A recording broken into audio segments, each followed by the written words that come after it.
There is a substance that survives in places where life should not exist. From the windswept plateaus of Mongolia, where temperatures swing 80 degrees in a single day, to the salt-poisoned wastelands where industrial agriculture has abandoned the earth. Yet this organism earned a name that translates to immortal mushroom. It is dark as coal. It grows on birch trees like black tumors. And it contains a compound so powerful that Soviet scientists classified it as a state secret for 40 years. Here is what the pharmaceutical industry does not want you to know. This fungus produces a molecule called betulinic acid that your body recognizes as identical to compounds found in human bile.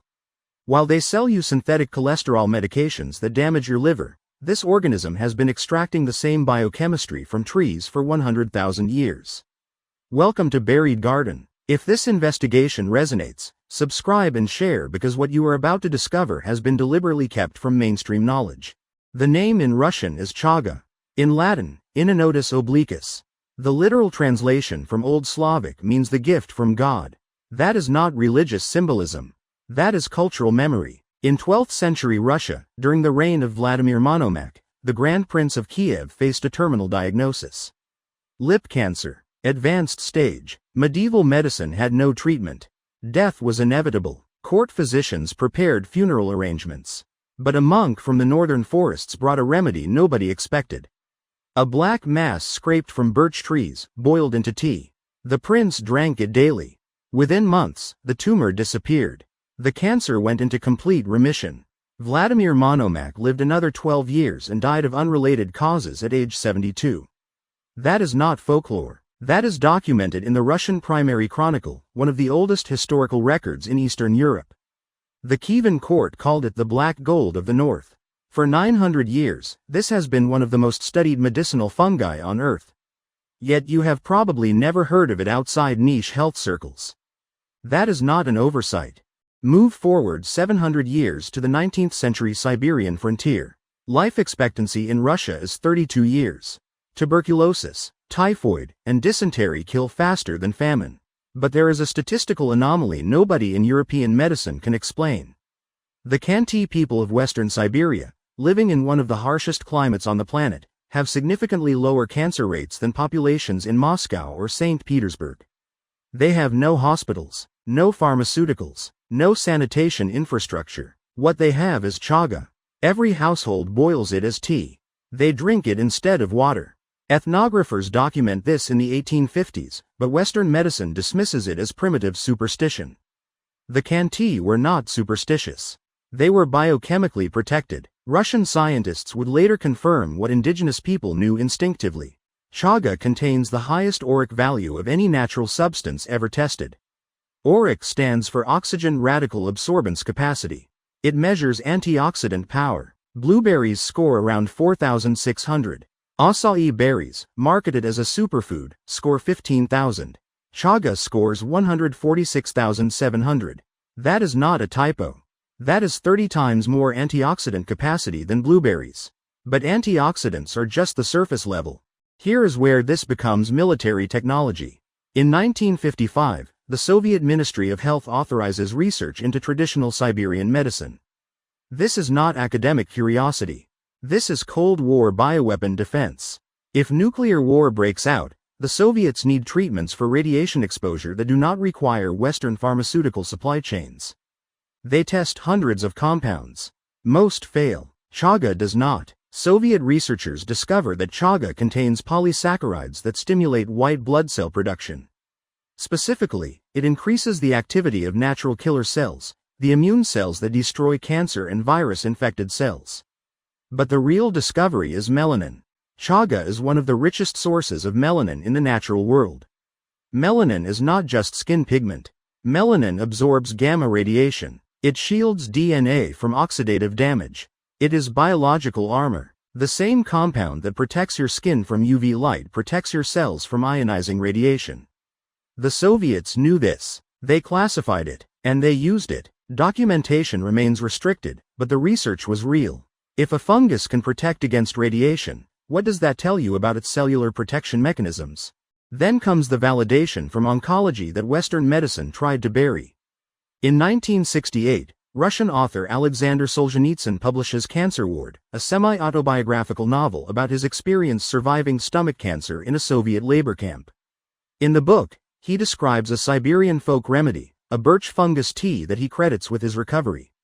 That was not fiction. That was testimony. Solzhenitsyn actually used chaga during his cancer treatment. He survived. He lived another 40 years. He won the Nobel Prize in Literature in 1970. When Western journalists asked him about the birch fungus mentioned in his novel, he confirmed it was chaga. He confirmed he used it. He confirmed he believed it contributed to his recovery. The medical establishment ignored him. They dismissed it as anecdotal. But here is what they could not dismiss: the chemistry. Let us talk about what is inside this fungus. The compound profile is not just rare. It is engineered. Betulinic acid is a triterpenoid that chaga extracts from birch trees and biochemically modifies. Studies show betulinic acid induces apoptosis in cancer cells.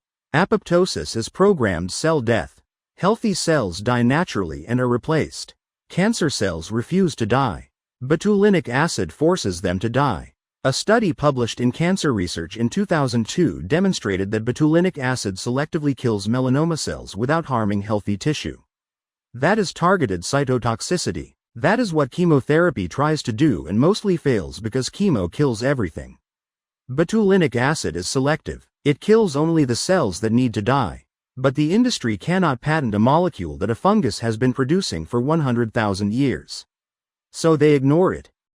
Chaga also produces beta-glucans, long-chain polysaccharides that modulate immune response. A study in the Journal of Ethnopharmacology found that chaga polysaccharides increased the production of interleukin-6 and tumor necrosis factor alpha. Those are immune signaling molecules. They tell your body to attack infected or malignant cells. Another study in the International Journal of Medicinal Mushrooms showed that chaga extract inhibited the growth of human colon cancer cells by 60% in vitro. Not in theory. In lab-tested cancer cell lines. The mechanism is clear. The results are reproducible. Yet this is not standard oncology protocol. Why? Because it grows on trees. Because it has been used for 900 years. Because you cannot sell it for $10,000 per dose like monoclonal antibody therapy.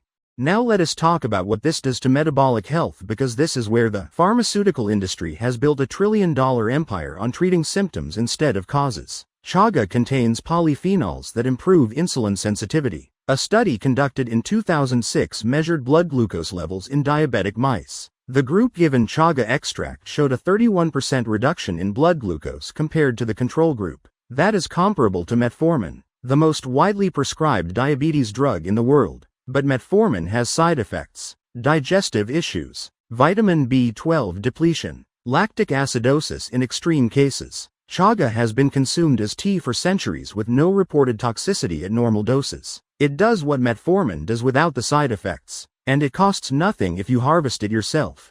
Then there is the study that dermatology companies pray you never hear about. Published in 2015 in the journal Phytotherapy Research, researchers tested chaga extract on human skin cells exposed to UVB radiation. UVB is what causes sunburn, skin aging, and melanoma. The cells treated with chaga extract showed a 40% reduction in DNA damage compared to untreated cells. That means chaga protects your skin from the inside, not sunscreen, not topical creams. Cellular protection at the DNA level. Think about what that means. This single fungus addresses cancer, diabetes, immune function, and skin aging, all from one source. Is that why it is not in every pharmacy? Is that why mainstream medicine pretends it does not exist? The answer is yes, and the suppression is systematic.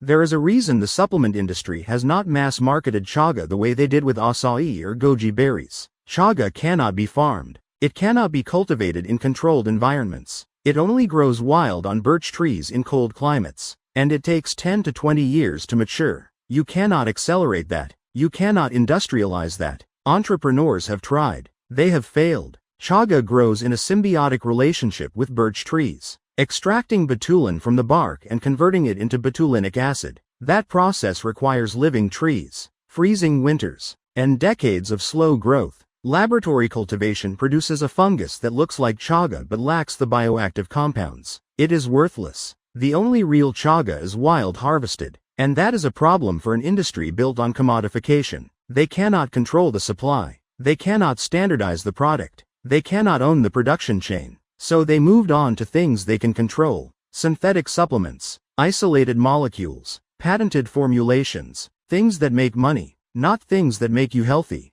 But here is what reveals the true power of this organism. Chaga does not just protect human cells. It protects the entire forest. Birch trees infected with chaga live longer than uninfected trees. The fungus acts as an immune system, defending the tree against bacterial and viral pathogens. When a birch tree is wounded, chaga seals the wound. It prevents rot. It keeps the tree alive for decades longer than it would survive otherwise. The fungus that heals humans also heals the forest. And here is the part that governments have known for 60 years. The Soviet Forestry Service studied chaga ecology extensively in the 1960s. They discovered that forests with high chaga populations had lower rates of tree disease and longer average tree lifespans. The same protective compounds that defend your cells defend the birch trees. That is not coincidence. That is biochemical symmetry. So how do you identify this organism? How do you find it? Look for birch forests in northern climates: Canada, Scandinavia, Siberia, northern United States. Chaga appears as a black, cracked mass growing out of the trunk, usually 5 to 15 feet above ground. It looks like burnt wood. It looks like charcoal. It is hard as stone. Inside, it is rust-colored and cork-like. Do not confuse it with burls or other tree growths. True chaga is black on the outside, orange-brown on the inside, and grows only on birch. Harvest only from living trees. Dead tree chaga has degraded potency. Use a hatchet or saw. Take only 20% of the visible mass. Leave the rest so the fungus can regenerate. This is not poaching. This is sustainable harvest the way Siberians have done it for 1,000 years.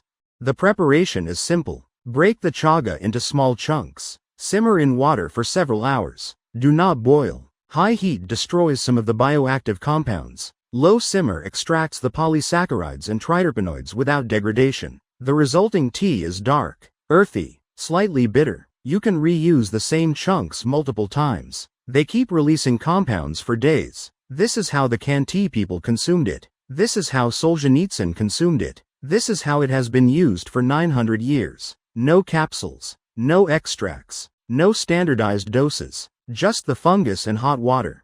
Here is the part they do not want you to understand. We do not need pharmaceutical innovation. We do not need clinical trials that cost $2 billion and take 10 years. We do not need FDA approval for substances that have been safely consumed for a millennium. We need to recognize what our ancestors already knew. The Slavic peoples knew. The Siberians knew. The Soviet military knew. Solzhenitsyn knew. They used a fungus that modern oncology has ignored or deliberately suppressed. Chaga is not an alternative medicine. It is 900 years of documented use. It is peer-reviewed biochemistry. It is immune modulation that works without side effects. And it is free if you know where to look. Better than any supplement. Better than any pharmaceutical. Better than anything they are selling you in a bottle. So why have most people never heard of it? Because you cannot patent a fungus that grows wild on public land. Because it does not fit the industrial agriculture model. Because one organism that addresses cancer, diabetes, and immune function is catastrophic for a medical system built on lifelong treatment, not cures. But the fungus does not care about their business model. It keeps growing. It keeps producing. It keeps offering the same protection that saved a 12th century prince and a Nobel Prize-winning author. And now you know. If this investigation revealed something valuable, subscribe to Buried Garden and share this video. Every share is a disruption of controlled narratives. The next buried truth is already growing in the forest.